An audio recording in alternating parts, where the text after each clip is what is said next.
新闻一开始，先看彰化市的全福街一栋透天厝，今透早4点着火，内底5个人，其中姓曾的一对爸仔囝送医医院是救无倒来，还有另外2个人是重伤有生命危险，详细着火原因阁爱调查。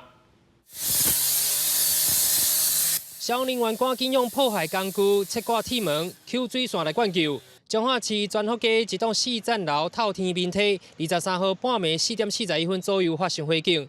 厝主出国无伫咧厝里，但是厝主34岁妻姓查某囝一家4个人受困2楼，32岁妻姓后生是伫咧4楼呼救等待救援。现场是4楼的RC建筑，那我们总计出动了22车47人。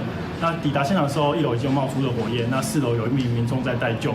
那我们迅速的部署水线，然后将1楼火势控制。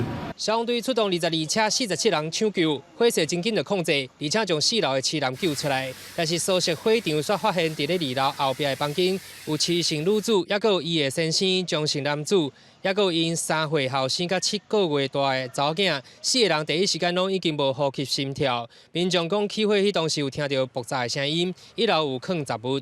我4点外大家还咧困啊。哎呀，对啊。啊，你就带来嘣几声？嘿。嘣了几声？嘣哦，迄个可能家是嘣起来看。1楼的部分哦，目前看起来有一些物品在那边啦，对。大概是什么物品？因为我只是在外面看，因为现在已经烧得不是很清楚了，可是蛮多东西啊。5名伤者送医急救，但是张姓爸仔囝经过抢救3个不治。妻女甲查某囝虽然已经恢复生命正常，但是昏迷指数3分，医院伫咧加护病房急救。另外7人是轻微的击伤。7个月大的妹妹目前是进到我们的加护病房。进来的话，目前的昏迷指数是3分。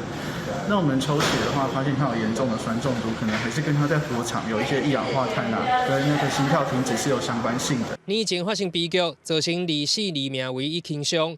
日时警消已经到现场轰炸附近的厝边，另外详细起火原因也有待消防人员调查。公视新闻中华报道。